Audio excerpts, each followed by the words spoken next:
મિત્રો હું અત્યારે આવી ગયો છું ચાંપાનેરની જામી મસ્જિદમાં અને જામી મસ્જિદની અંદર ટિકિટ લેવાની જરૂર નથી કારણ કે મેં આગળ જે શહેરી મસ્જિદની ટિકિટ લીધી હતી 35 રૂપીસની એ જ ટિકિટ અહીંયા આગળ વેલી. હું અત્યારે મસ્જિદની અંદર આવી ગયો છું. મસ્જિદનો મેઇન એન્ટ્રન્સ છે અને તમે જુઓ કેટલી જબરજસ્ત કલાકૃતિ છે અને કેટલી સરસ બાંધકામ છે એનું.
સ્વાગત છે તમારું બધાનું મારા એક નવા વિલોગની અંદર. મિત્રો હું છું અત્યારે ગુજરાતના પંચમહાલ જિલ્લાના ચાંપાનેર પાસે અને હું આવ્યો છું અત્યારે ગુજરાતની પહેલી યુનેસ્કો સાઇટ જે 1000 વર્ષ જૂની છે. તો મિત્રો આજે હું તમને બધી જ સાઇટ વિઝિટ કરાવીશ, તો મારા આ વિડીયોની અંદર બનાવી રહેજો અને મારી ચેનલને સબસ્ક્રાઈબ ના કરી હોય તો મારી ચેનલ સબસ્ક્રાઈબ કરી લેજો. તો ચાલો મિત્રો યુનેસ્કોની 1000 વર્ષ જૂની સાઇટ જોવા રેડી. મિત્રો ચાંપાનેર વિશે હું તમને જણાવું કે આ ચાંપાનેર જે છે ને એ ગુજરાતની પહેલી યુનેસ્કો સાઇટ છે અને 1000 વર્ષ જૂની છે. અને ચાંપાનેરની થોડીક ડિટેલ આપું કે અહીંયા 1000 વર્ષ પહેલાં એક વનરાજસિંહ ચાવડા નામના એક રાજા હતા. એ રાજાએ પાટણ અને સિદ્ધપુર બેઉ વિકસાવ્યું હતું. તો એ રાજાની જોડે તેમનો જે સેનાપતિ હતો ને એનું નામ હતું ચાંપા. તો રાજાએ એ સેનાપતિની યાદમાં આ ચાંપાનેર ગામ વસાવ્યું. અને મિત્રો આ ગામ એટલું જોરદાર છે કે પાવાગઢ ઉપરથી આખું ગામ જોઈ શકાય છે. એટલે જે વનરાજ રાજા હતા એમને એવું હતું કે હું પાવાગઢ ઉપર મારી રાજધાની વિકસાવીશ તો ત્યાંથી હું આખું જે ચાંપાનેર છે તેની ઉપર નજર રાખી શકીશ. તો મિત્રો એટલું સરસ તે ટાઈમે ચાંપાનેરનો વિકાસ થયો હતો અને ચાંપાનેરની અંદર એટલી જોરદાર હેરિટેજ સાઇટો જે હતી એ વિકસાવવામાં આવી હતી. તો મિત્રો એમાંની એક અત્યારે હું એક સાઇટ ઉપર આવ્યો છું અને એ સાઇટ હું તમને બતાવવાનો છું. તો મિત્રો તમને આગળ જઈને હું બધી એની અપડેટ. મિત્રો વનરાજસિંહ ચાવડા જે રાજા હતા ને એમને અહીંયા 500-600 વર્ષ સુધી રાજ કર્યું ને ત્યારબાદ અહીંયા રાજપૂતો આવ્યા. રાજપૂતોએ બી 500-600 વર્ષ રાજ કર્યું અને ત્યારબાદ અહીંયા એન્ટ્રી થઈ મહમ્મદ બેગડાની. અને મહમ્મદ બેગડાએ ચાંપાનેરમાં જે આ નીચેનો જે ભાગ છે ત્યાં આગળ સારી એવી કલાકૃતિઓ બનાવી, મસ્જિદો બનાવી. તો એમાંની એક મસ્જિદ જેને શહેરી મસ્જિદ કહેવામાં આવે છે ત્યાં આગળ હું અત્યારે છું. અને આ જે મસ્જિદ છે ને યુનેસ્કો સાઇટની અંદર છે અને આની અંદર આવવા માટે એન્ટ્રી ફી 35 રૂપીસ ઇન્ડિયન સિટીઝનની છે. અને જો તમે ફોરેનર હો તો તમારે 500 રૂપીસ પે કરવા પડે છે. અને મિત્રો ટાઈમિંગ એનો સવારે 10 વાગ્યાથી લઈ સાંજના 5 વાગ્યા સુધીનો છે. તો મિત્રો હું અત્યારે આવી ગયો છું શહેરી મસ્જિદમાં અને આ મસ્જિદ બહુ જ સરસ છે અને યુનેસ્કોની સાઇટમાં ડિક્લેર કરેલી છે આ. તો હું તમને બતાવવા મસ્જિદ નજદીકથી.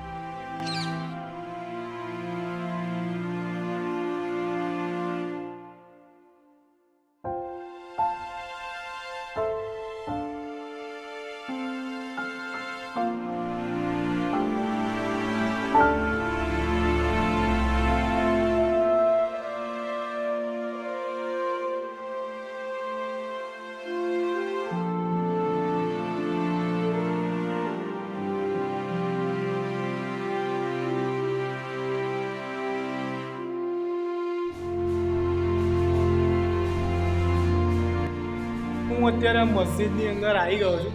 મસ્જિદનો મેઇન એન્ટ્રન્સ છે અને તમે જુઓ કેટલી જબરજસ્ત કલાકૃતિ છે અને કેટલી સરસ બાંધકામ છે. અને આ જે તમને એના સ્તંભ દેખાય છે ને, એ સ્તંભ પાછળથી લઈને તમે આગળ એકવાર ગણશો ને તો તમારો એક સ્તંભ તો રહી જ જશે, કારણ કે એટલા બધા સ્તંભ આવેલા છે અહીંયા. પૌરાણિક અને બહુ જૂની મસ્જિદ છે અને યુનેસ્કોની સાઇટની અંદર એને ડિક્લેર કરવામાં આવી છે, યુનેસ્કો સાઇટ આ મસ્જિદને. તો બહુ જ સરસ છે. અંદર આવ્યા પછી તમને એની કલાકૃતિ જોવાની બહુ જ મજા આવશે. અને મિત્રો અહીંયા આગળ ગાઈડ પણ અવેલેબલ હોય છે. જો તમે રિક્વેસ્ટ કરશો તો તમને બહારથી જો ગાઈડ અવેલેબલ હશે તો ગાઈડ પણ મળશે અને એ પણ તમને આ પ્લેસની બધી પૂરી માર્ગદર્શન હેઠળ તમને જાણકારી આપશે. મિત્રો હું અત્યારે આવી ગયો છું ચાંપાનેરની જામી મસ્જિદમાં. અને જામી મસ્જિદની અંદર ટિકિટ લેવાની જરૂર નથી, કારણ કે મેં આગળ જે શહેરી મસ્જિદની ટિકિટ લીધી હતી 35 રૂપીસની, એ જ ટિકિટ અહીંયા આગળ વેલિડ છે. તો એ જ ટિકિટ ઉપર તમારે અહીંયા મસ્જિદ જોવા માટે આવશે. તો તમને મારી પાછળ દેખાઈ રહી હશે જામી મસ્જિદ. તો આ એનું ગાર્ડન છે અને બહુ જ સુંદર મસ્જિદ બનાવવામાં આવી છે. તો હું તમને એનું નજદીકથી અને અંદર જઈને તમને બતાવું કે મસ્જિદ કેવી.